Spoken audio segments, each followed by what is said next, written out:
إن الحمد لله نحمده ونستعينه ونستغفره ونعوذ بالله من شرور أنفسنا ومن سيئات أعمالنا من يهده الله فلا مضل له ومن يضلل فلا هادي له وأشهد أن لا إله إلا الله وحده لا شريك له وأشهد أن محمدا عبده ورسوله يا أيها الذين آمنوا اتقوا الله حق تقاته ولا تموتن إلا وأنتم مسلمون يا أيها الناس اتقوا ربكم الذي خلقكم من نفس واحدة وخلق منها زوجها وبث منهما رجالا كثيرا ونساء واتقوا الله الذي تساءلون به والأرحام إن الله كان عليكم رقيبا يا أيها الذين آمنوا اتقوا الله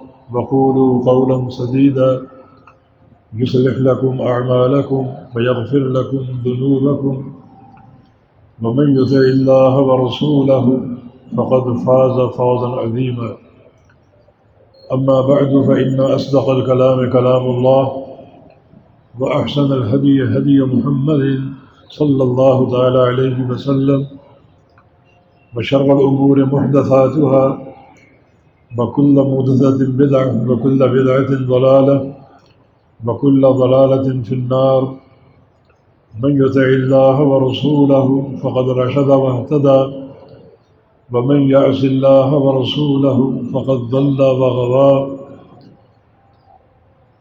اللهم صل على محمد وعلى آل محمد كما صليت على إبراهيم وعلى آل إبراهيم إنك حميد مجيد اللهم بارك على محمد وعلى آل محمد كما باركت على إبراهيم وعلى آل إبراهيم إنك حميد مجيد سبحانك لا علم لنا إلا ما علمتنا إنك أنت العليم الحكيم رب اشرح لي صدري ويسر لي أمري واحلل عقدة من لساني يفقهوا قولي لقد قال الله سبحانه وتعالى بعد أعوذ بالله من الشيطان الرجيم من همزه ونفخه ونفثه بسم الله الرحمن الرحيم تبارك الذي بيده الملك وهو على كل شيء قدير الذي خلق الموت والحياة ليبلوكم أيكم أحسن عملا وهو العزيز الغفور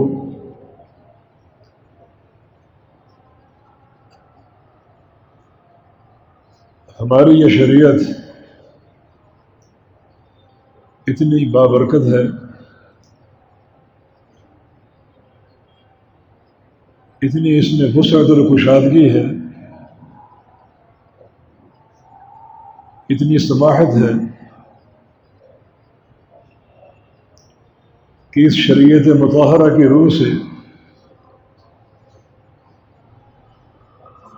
پکڑ اور مواخذہ صرف ایک ہی کوتاہی پر قائم ہے اور وہ عملی کوتاہی ہے۔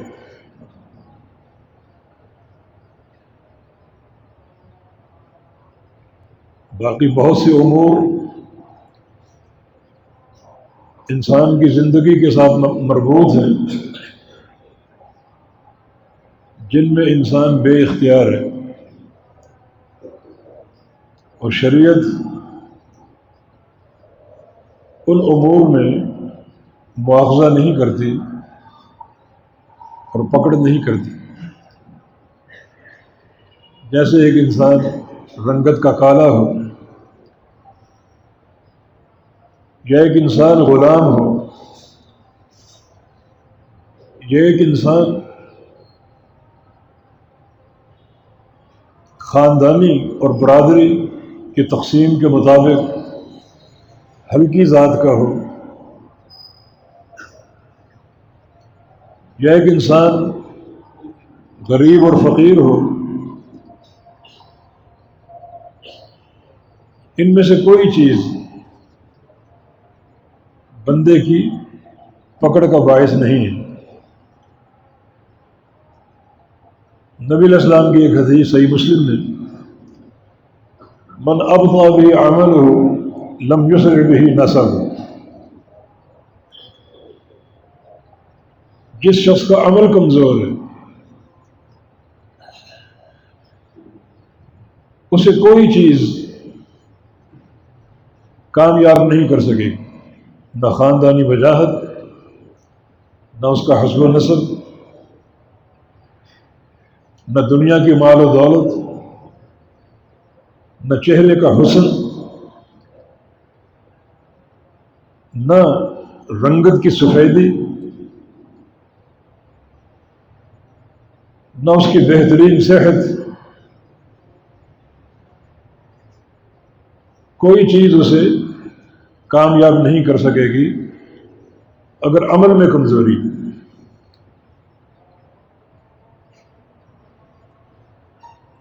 تو یہ چیزیں جو ہیں جن میں انسان بے اختیار ہے، نہ یہ مدح اور تعریف کا باعث ہے اور نہ مذمت اور سزا کا باعث ہے۔ صرف ایک ہی چیز ہے جو کامیابی اور ناکامی کی محور ہے، اور وہ انسان کا عمل۔ عمل میں عقیدہ بھی شامل ہے، کیونکہ عقیدہ دل کا عمل ہے، تو وہ انسان کا عمل ہے۔ جو دنیا میں سب سے اعلیٰ نسب ہے وہ قریش کا نسب ہے، جس خاندان سے محمد عربی صلی اللہ علیہ وسلم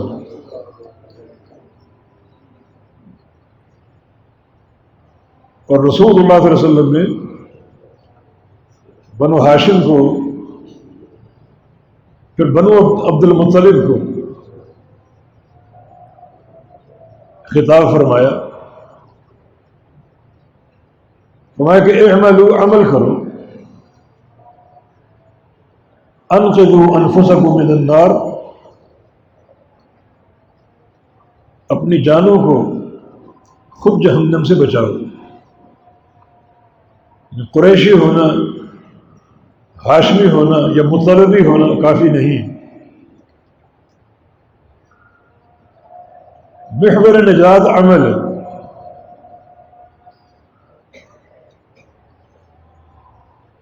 آپ کی سگی پھوپھی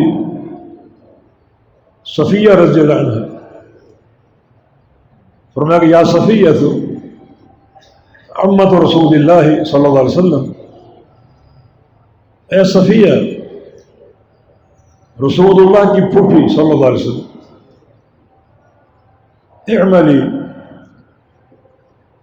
آپ بھی عمل کریں، انقذی نفسک من النار، اور اپنی جان کو خود جہنم سے بچائیں عمل کے ذریعے۔ جو کہ ہمارا نسبی تعلق ہے یہ قیامت کے دن کام نہیں آئے گا۔ عمل کی اساس ضروری ہے، اور بالآخر آپ نے اپنے جگر گوشہ اپنی بیٹی فاطمہ سے کہا، یا فاطمہ بنت محمد صلی اللہ علیہ وسلم، میری بیٹی فاطمہ، سلینی ما شئت، مجھ سے بیٹی ہونے کے ناطے دنیا کے مال کا سوال کر لو، میں تمہیں ضرور دوں گا۔ یہ ایک تعلق ہے جس میں اسی قدر کامیابی یا فائدے کا عنصر شامل ہے کہ تم میری بیٹی ہو، میں تمہارا باپ ہوں، تو بیٹی ہونے کے ناطے مجھ سے مانگ لو، سوال کر لو، دنیا کے مال کا وہ میں تمہیں دوں گا، لیکن انقذی نفسک من النار، اپنے آپ کو جہنم سے خود ہی بچانا ہوگا، عمل کرنا ہوگا۔ اتنا قوی اور قابل تعریف رشتہ قیامت کے دن کام نہ آ سکے گا۔ دنیا میں جو میں دے سکتا ہوں وہ دوں گا، لیکن آخرت کی جو کامیابی کا محور ہے وہ تمہارا عمل ہے۔ تو دین اسلام میں کامیابی اور ناکامی کا نقطہ صرف ایک ہی ہے۔ یہ بھی ایک بہت بڑی ایک برکت ہے، سماحت ہے۔ اگر کاموں کو پھیلا دیا جاتا تو ان کا اشتہار مشکل ہوتا، لیکن ایک ہی چیز ہے بس، اس میں تم اپنے آپ کو کامل بنانے کی کوشش کرو، تم کامیاب ہو۔ اس میں اگر نقص آ گیا تو وہ ناکامی ہے، اور نقص کا تعلق اگر عقیدے سے ہو، توحید سے ہو، تو یہ سب سے بڑی ناکامی ہے۔ پھر ہمیشہ ہمیشہ کے لیے جہنم کی آگ میں جلنا ہوگا۔ تو نبی علیہ السلام کا یہ فرمان، من ابطأ به عمله لم یسرع به نسبه، آج جو عملی طور پہ کمزور ہے،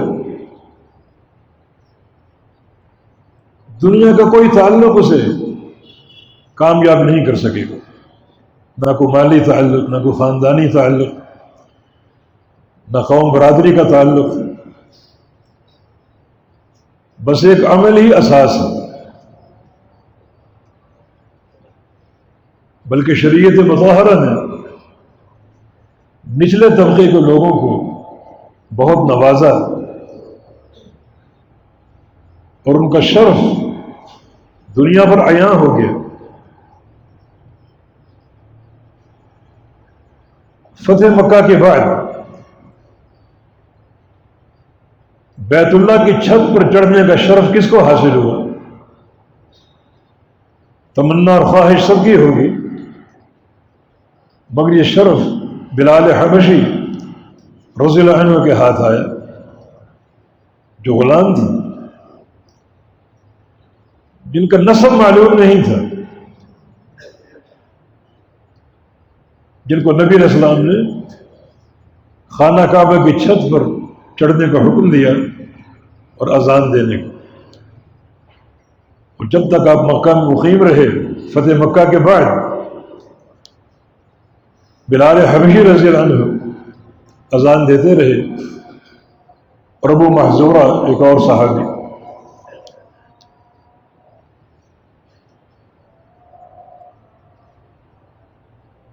حالانکہ کوئی خاندانی وجاہت نہیں ہے، کوئی قوی رشتہ نہیں ہے،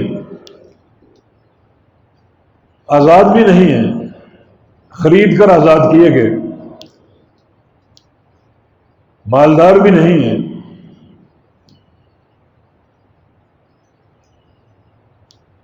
مگر چونکہ انہیں قبول اسلام میں سبقت کا شرف حاصل تھا۔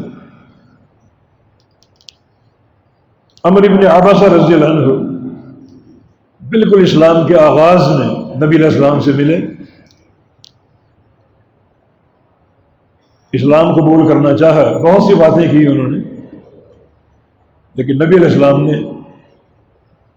ان سے کہا کہ جب دین اسلام طاقت پکڑ لے تب تم آ کر اسلام قبول کرنا۔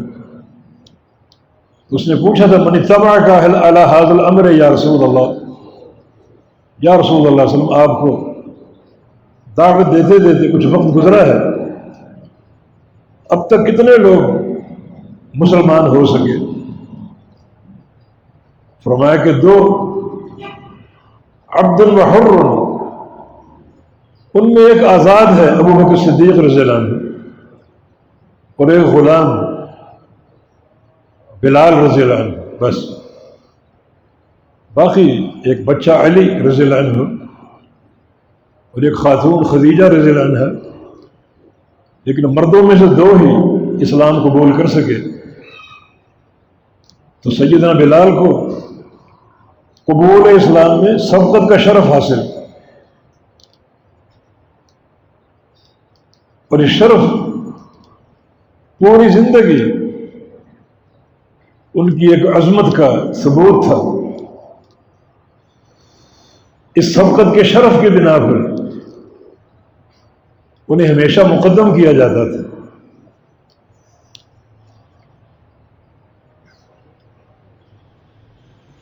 یہ دین اسلام کی ایک وسعت اور برکت ہے کہ اس میں تمام تر شرف کا، اخروی کامیابی کا دار و مدار عمل پر، کسی اور چیز پر نہیں ہے. اس میں ایک نقطہ پنہاں ہے، اور وہ یہ ہے جب اصل گھر آخرت کا ہے اور آخرت میں کامیابی نہ کثرت مال پر ہے، نہ اعلیٰ قسم کی صحت پر ہے، نہ کسی اعلیٰ خاندان کی وجاہت پر ہے.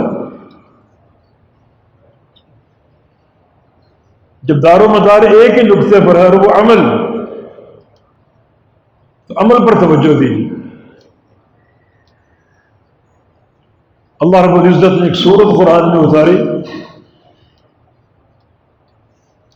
جس میں نبی علیہ السلام کے چچا کا ذکر، قریشی ہاشمی مطلبی. بسم اللہ الرحمن الرحیم. تبت یدا ابی لہب وتب ما اغنى عنہ مالہ وما کسب. ابو لہب کے ہاتھ ٹوٹ جائے اور ابو لہب تباہ و برباد ہو جائے. اگر خاندانی وجاہت کوئی چیز ہوتی تو اس طرح ایک پوری سورت کا نزول ہوتا اس کی مذمت میں. اللہ تعالیٰ نے یہ مذمت سورہ بقرہ میں نہیں اتاری. سورہ بقرہ کی تقریباً 250 آیتیں، ان میں 2-4 آیتیں اتار دیتا، وہ بھی قرآن کا حصہ ہے، مگر چھوٹی صورت میں اس کی مذمت کی تاکہ بچے بچے کو یاد ہو. یہ صورتیں وہ ہیں جن سے انسان آغاز کرتا ہے. بچپن میں چند صورتیں حفظ کرائی جاتی ہیں تاکہ بچے بچے کی زبان پر ابو لہب کی مذمت ہو. قرآن حکیم میں ایک ہی صحابی کا نام آیا ہے اور وہ بھی آزاد کردہ غلام زید بن حارثہ رضی اللہ عنہ. تو پھر یہ خاندانی اونچ نیچ جو ہے، اس کا نہ کوئی دنیاوی شرف ہے اور نہ آخرت میں اس کو ملحوظ رکھا جائے گا. صرف ایک نقطے پر آپ نے تیاری کرنی ہے اور وہ ہے عمل.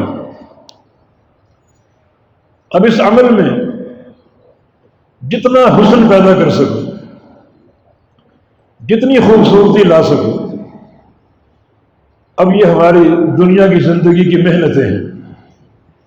اللہ تعالیٰ فرماتے ہیں الذی خلق الموت والحیات لیبلوکم ایکم احسن عملا. اللہ رب العزت نے موت اور حیات کا نظام بنایا ہے. انسان اللہ کے امر سے پیدا ہوتے ہیں اور اللہ کے امر سے مرتے ہیں. پیدا کیوں ہوتے ہیں؟ تاکہ احسن عمل کے تعلق سے امتحان دے سکیں. مرتے کیوں ہیں؟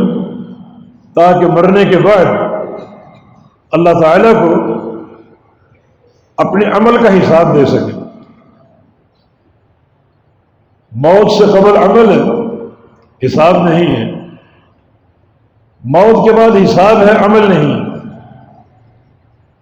تو یہ حیات و موت کا نظام جاری اور قائم ہے. تو عمل میں حسن پیدا کرو، بلکہ احسن اسم تفضیل کا صیغہ ہے، سب سے خوبصورت. سب سے خوبصورت کا معنی یہ نہیں ہے کہ اپنی مرضی سے ملمہ سازی کریں، نقش و نگار بنائیں. عمل کو سجانے کے لیے جیسے بہت سے لوگ چراغاں کرتے ہیں بعض اعمال کے، یہ حسن نہیں ہے.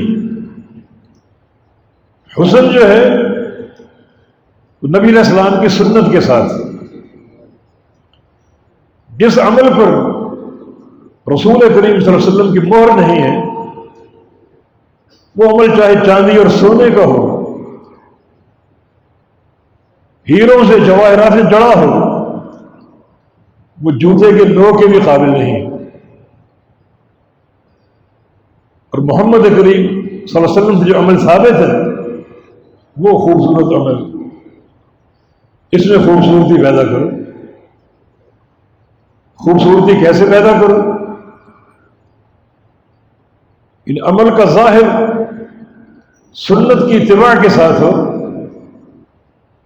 اور عمل کا باطن اخلاص کے ساتھ ہو۔ جس قدر اخلاص کا جذبہ بڑھتا جائے گا،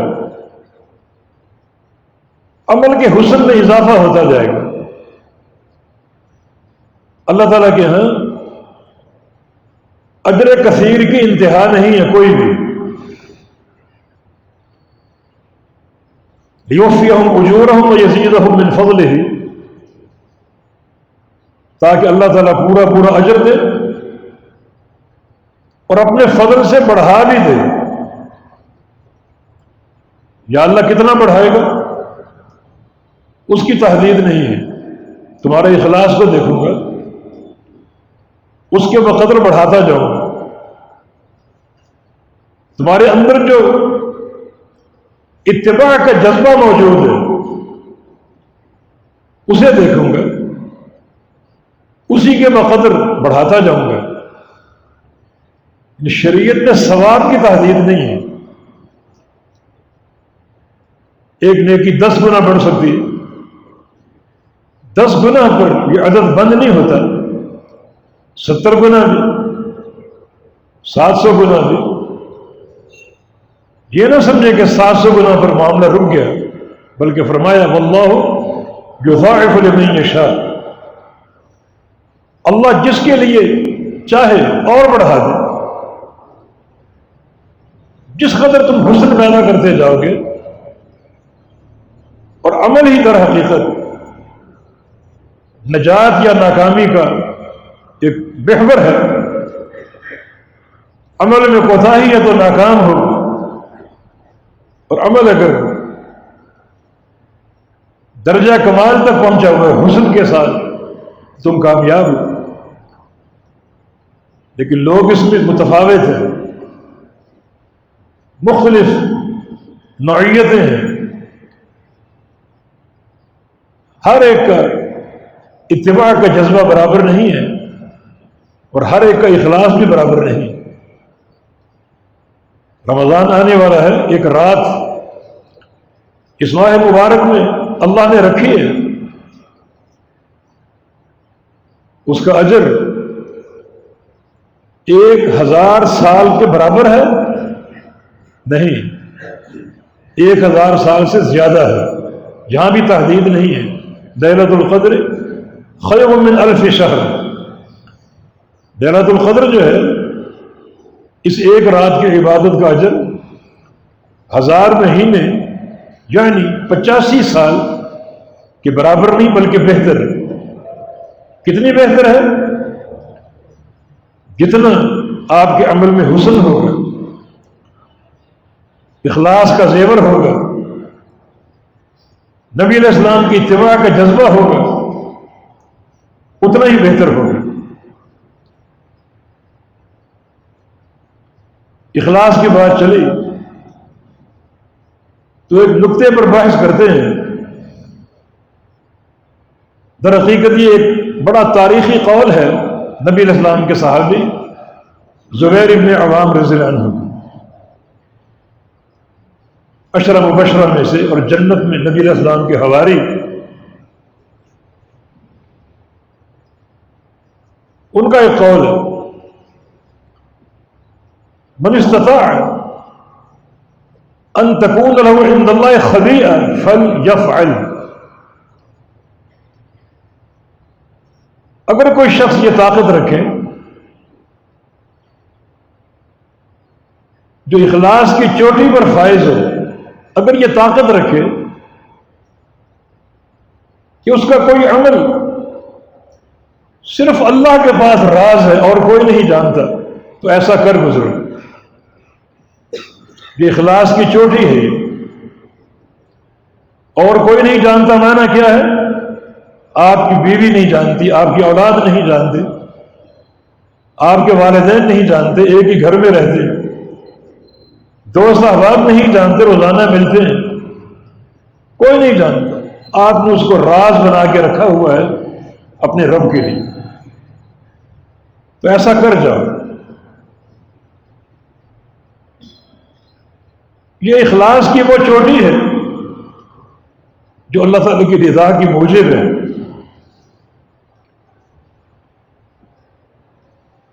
ایسا اگر کرنے کی طاقت ہو ضرور کر جاؤ. مثلا چھپ چھپ کر اللہ کے خوف سے رونا، چھپا کر کسی کو ایسا صدقہ دینا کہ کسی کو اس کی اطلاع نہ ہو. وہ نیکی آپ کوئی بھی اختیار کر سکتے ہیں، اسے چھپا کر سکتے ہیں، جس کی کسی کو خبر نہ ہو کہ یا اللہ یہ تیرے لیے ہے. خبیئہ، ایک مخفی عمل جس پر کوئی مطلع نہیں ہے. یہ اخلاص کا ایک اہم دروازہ ہے. اور یہ فکر سلف صالحین میں موجود تھی، محدثین میں موجود تھی. امام احمد بن حنبل کا قول ہے، رفع اللہ ابن المبارک بخبیۃ لہ. ہم یہ سوچتے ہیں کہ عبداللہ بن مبارک کا درجہ اتنا اونچا کیوں ہے، حالانکہ ظاہری اعمال میں وہ کئی لوگوں کے برابر نہیں، ہم پلہ نہیں ہے. انہیں بہت زیادہ تسبیح و تحمید کرتے ہم نے نہیں دیکھا. باقی محدث ہیں، محدثین کی ایک جماعت موجود ہے، مگر عبداللہ بن مبارک کی اس قدر کیوں ہے، اتنا اونچا درجہ کیوں ہے؟ ظاہر تو یہی ہے کہ عملی اعتبار سے وہ دوسروں کے ہم پلہ ہوں گے، کم ہو سکتے ہیں. پھر یہ ایک بہت ہی نیک نامی اور عمدہ شہرت، ہر دل ان کی محبت سے بھرا ہوا، حتیٰ کہ کفار بھی. ایک یہودی نے اپنا مکان بیچا، اس کی قیمت 10,000 درہم رکھی. تو ایک خریدار نے کہا کہ مارکیٹ تو 5,000 درہم کی ہے، تم یہ 10 کس چیز کے لگا رہے ہو؟ کہا میں 2 چیزوں کو بیچ رہا ہوں، ایک گھر اور ایک اس گھر کا پڑوس. میرا پڑوسی عبداللہ بن مبارک ہے رحمہ اللہ. یہود کے دلوں میں بھی اس عظیم محدث کی قدر تھی.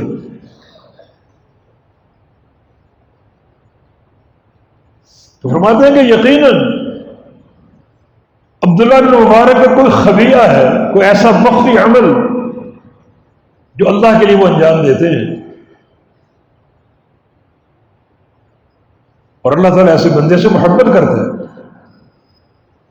اس کے پیار کو دنیا میں پھیلا دیتا ہے، اپنی مخلوقات کے اندر اس کی محبت کو پیوست کر دیتا ہے، بلکہ بعد نشانیاں دکھا دیتا ہے کہ یہ بندہ آخرت میں ہمارا مقرب ہوگا. یہی قول امام مالک کے بارے میں بھی، امام دار الہجرہ امام مالک رحمہ اللہ کو اتنی قدر و منزلت کس چیز سے حاصل ہوئی؟ کیونکہ ظاہری اعمال تو یکساں ہیں، نفلوں کی ادائیگی، روزے رکھنا، قال قال رسول اللہ کی سزائیں، ظاہری اعمال. مگر اسی معاشرے میں وہ سب سے زیادہ رفیع القدر ہے، رفیع المنزلت ہے. تو لگتا ہے کہ اللہ کے ہاں ان کا کوئی مخفی عمل ہے جس پر کوئی مطلع نہیں ہے۔ ایک محدث کی سیرت میں نے پڑھا کہ اس نے 40 سال نفلی روزے رکھے سنت کے مطابق۔ روزانہ روزے رکھنا خلاف سنت ہے، اور نبی علیہ السلام کی حدیث ہے کہ افضل الصیام صیام داؤد، کہ سب سے افضل روزے داؤد علیہ السلام کے روزے ہیں۔ کان یصوم یوم یفطر یوم، وہ ایک دن روزہ رکھا کرتے تھے اور ایک دن افطار کیا کرتے تھے۔ تو اسی سنت کے مطابق انہوں نے 40 سال تک روزے رکھے، اور ان روزوں کا علم ان کی بیوی تک کو نہیں تھا۔ یہ خبیہ کہ اللہ کے پاس ایک راز بنا کے رکھو جو اللہ کے لیے خالص ہے۔ اللہ تعالیٰ کی بات بڑی پسند آتی ہے کہ میرا بندہ میرے لیے عمل کرنا۔ ہر عمل کوئی نہ کوئی دیکھ رہا ہوتا ہے۔ معاشرے میں انسان رہتا ہے، باہر کے لوگ نہیں تو گھر کے لوگ دیکھتے ہیں اور جانتے ہیں، لیکن کوئی ایسا راز اپنے اور اپنے رب کے درمیان بنا لو، بڑا ہی اللہ کی رضا کا موجب ہے۔ اللہ تعالیٰ ایسے بندوں کی شان بھی نمایاں کرتا ہے، اور آخرت میں بھی اللہ کے مقربین میں سے ہوں گے۔ دو مثالیں پیش کرتے ہیں۔ ایک عبداللہ بن عمرو بن عاص کا قصہ، جو نبی علیہ السلام کی مجلس میں تھے۔ آپ نے فرمایا سیدخل علیکم رجل من اہل الجنہ، ان قریب ایک شخص آنے والا ہے، وہ جنتی ہے۔ سارے صحابہ جنتی تھے، مگر یہ ایک امتیازی شرف ہے کہ دنیا میں ایک شخص کو جنتی قرار دے دیا گیا تاکہ سارے صحابہ اس جنتی انسان کو دیکھیں، اس جیسا بننے کی کوشش کریں۔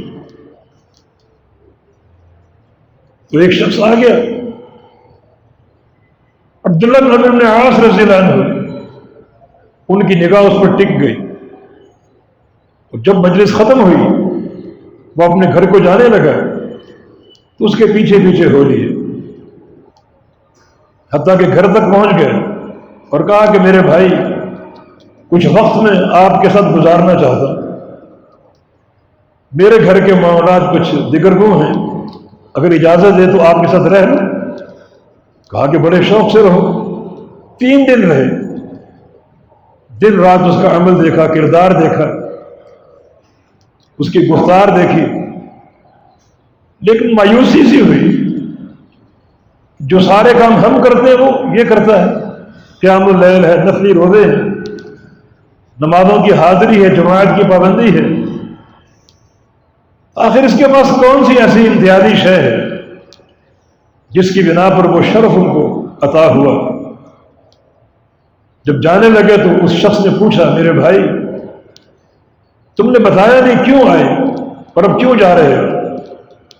کہا کہ سچ سچ بتا دیتا ہوں، اس دن فلاں مجلس میں اللہ کے نبی نے یہ فرمایا تھا کہ ان قریب ایک جنتی انسان داخل ہونے والا ہے اور تم داخل ہوئے تھے۔ مجھے بڑا شوق ہوا تمہارے ساتھ رہوں، وقت گزاروں، تمہارا عمل دیکھوں، طریقے عبادت دیکھوں، ویسا بننے کی کوشش کروں۔ تو پھر تم نے کیا دیکھا؟ کہا کوئی خاص چیز نہیں دیکھی، وہ سارے عمل مشترک ہیں، تم بھی کرتے ہو ہم بھی کرتے ہو، تو فرق نظر نہیں آیا۔ تو اس شخص نے کہا کہ تم نے میرے ظاہری اعمال دیکھے ہیں، ایک میرے اندر کی شے تم نہیں جانتے، وہ کیا ہے؟ لیس فی قلبی غش لأحد، میرے دل میں کسی شخص کے بارے میں کوئی میل کچیل نہیں ہے۔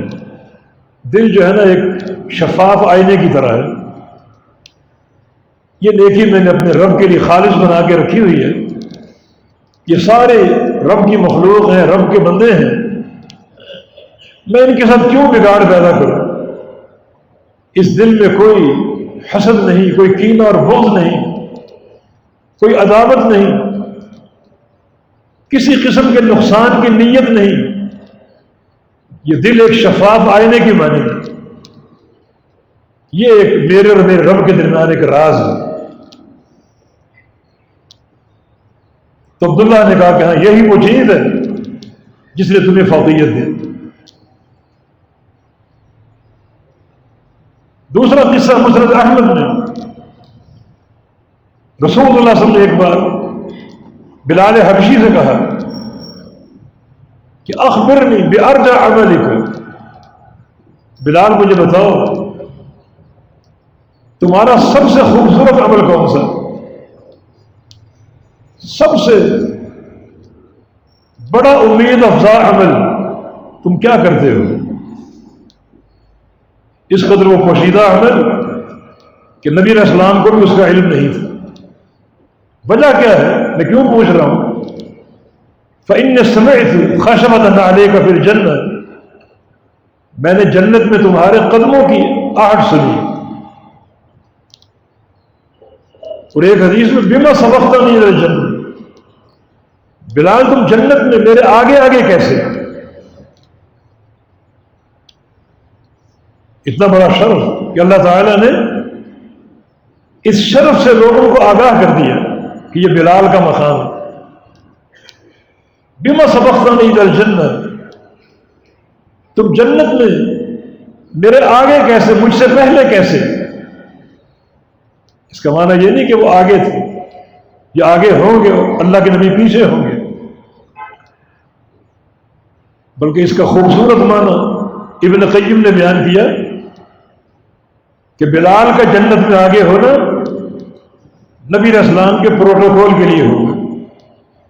جیسے ایک بادشاہ باہر نکلتا ہے تو آگے بھی سواریاں پیچھے بھی سواریاں ایک شان کے ساتھ نکلتے اور ہونی چاہیے، بادشاہ کی ہیبت لوگوں پر قائم ہونی چاہیے۔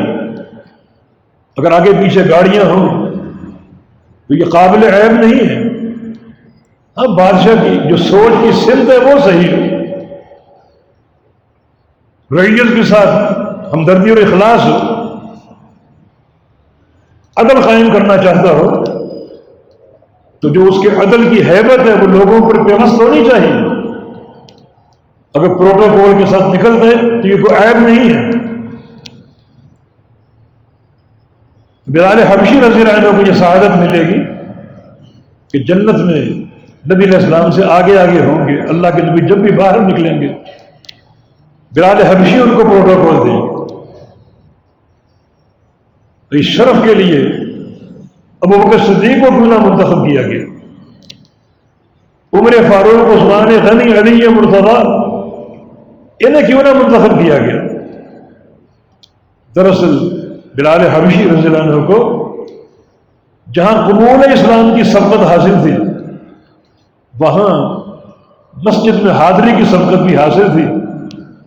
یہ مؤذن رسول اللہ صلی اللہ علیہ وسلم تھے۔ مؤذن کا کام مسجد میں پہلے پہنچنا، مسجد کے امور کو دیکھنا، وضو کرنا، اذان کی تیاری کرنا۔ تو پوری زندگی یہ نماز کی سبقت کا شرف ان کو حاصل رہا۔ اللہ اس سبقت کا اجر جنت میں عطا فرمائے گا کہ نبی علیہ السلام سے آگے آگے ہوں گے آپ کو پروٹوکول فراہم کرنے کے لیے۔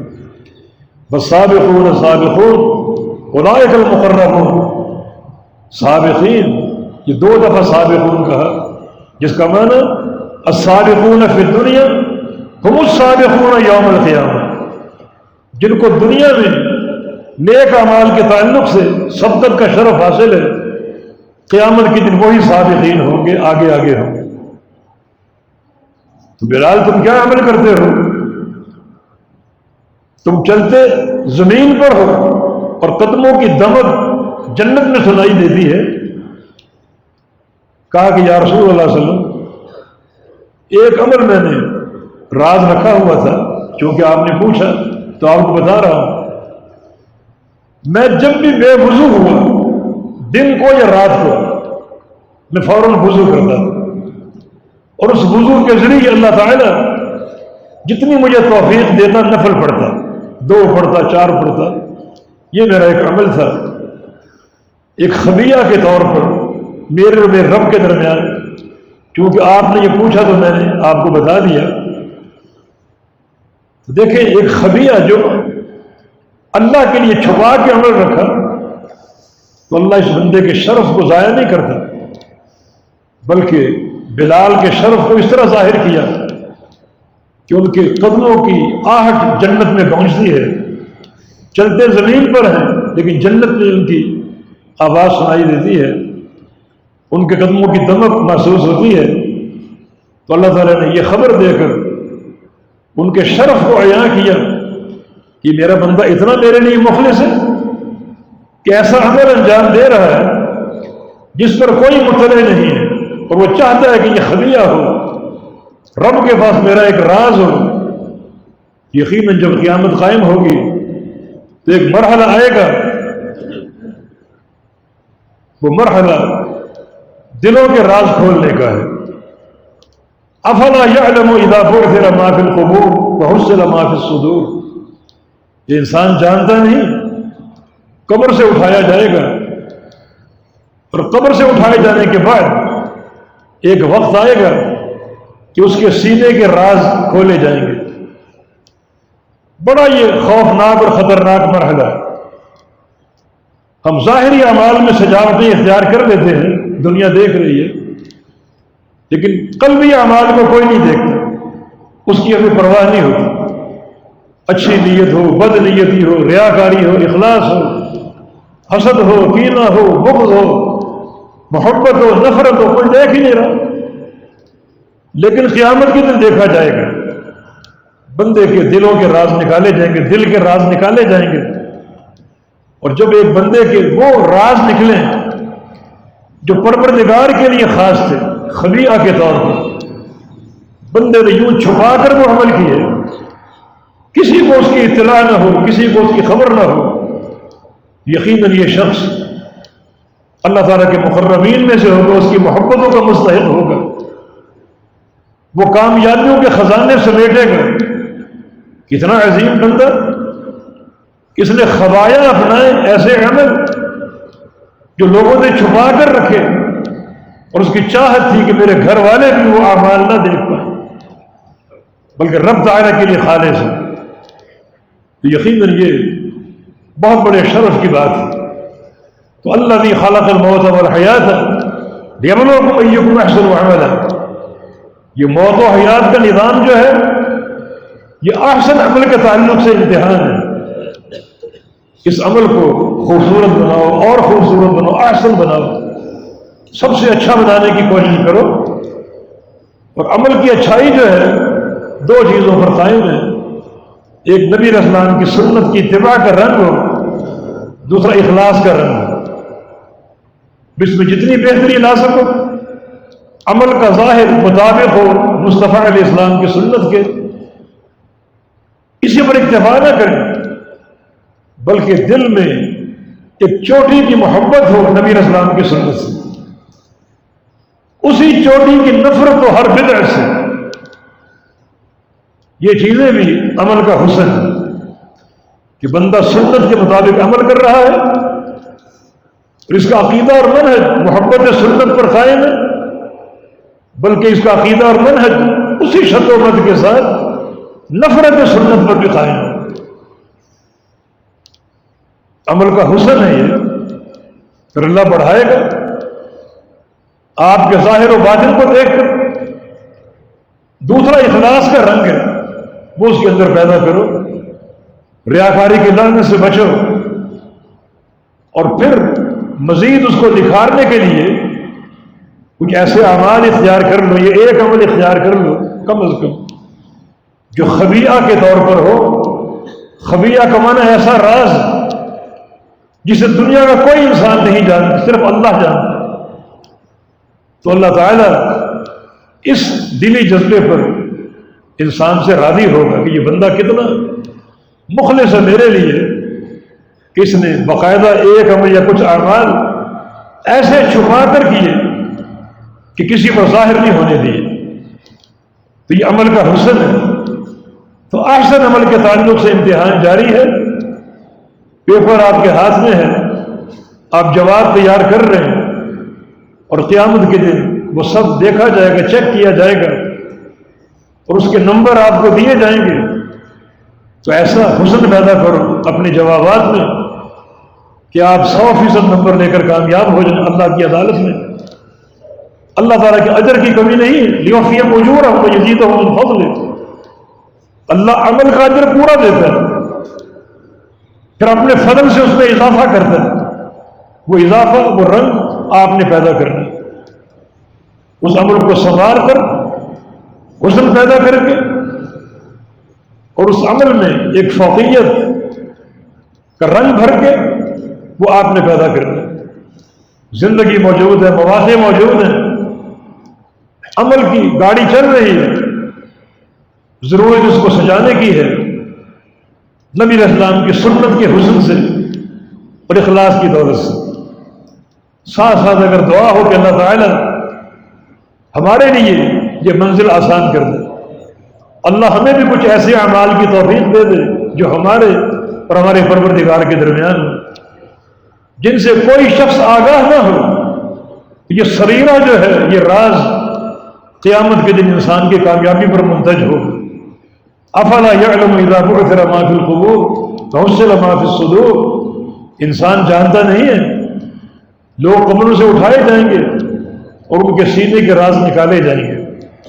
وہ راز اگر ریاکاری کی صورت میں ہوا تو بندہ ناکام ہے، وہ راز اگر حسد اور کینہ اور بغض کی صورت میں ہوا بندہ ناکام ہے، لیکن وہ راز اگر محبت کی بنیاد پر ہے، خبیئہ کی بنیاد پر ہے کہ بندہ ایسا مخلص ہے کہ ایسا وہ چھپا کر بعض اعمال انجام دیتا ہے کہ اس کی نیت اور حرص اور کوشش ہے کہ ان پر کوئی مطلع نہ ہو، جب یہ راز نکلے گا تو یقیناً وہ بندہ 100% کامیاب ہوگا کہ یہ بندہ اللہ کے لیے مخلص تھا۔ بالتوفیق بید اللہ تعالی۔ اللہ رب العزت ہمیں اعمال صالحہ کی، سنت رسول کی اتباع کے ساتھ اور پوری طرح اخلاص کی محبت کے ساتھ توفیق عطا فرما دے۔ اللہ تعالیٰ مریضوں کو شفا عطا فرما دے۔ اللہ اس مرض کو ہم سے اٹھا لے۔ یہ کورونا وائرس جو خطرناک سے خطرناک ہوتا جا رہا ہے، اللہ پاک تمام بلاد اسلامیہ سے اس مرض کو اٹھا لے۔ اللہ پاک عمل صالح کی توفیق عطا فرما دے۔ یہ دعائیں اللہ تعالیٰ کے ہاں قابل قبول ہو جائیں، اللہ ہم سے راضی ہو جائے، پرم پروردگار کی رحمت کے مستحق بن جائیں۔ اقول قولی ھذا واستغفر اللہ لی ولکم وآخر دعوانا ان الحمد للہ رب العالمین۔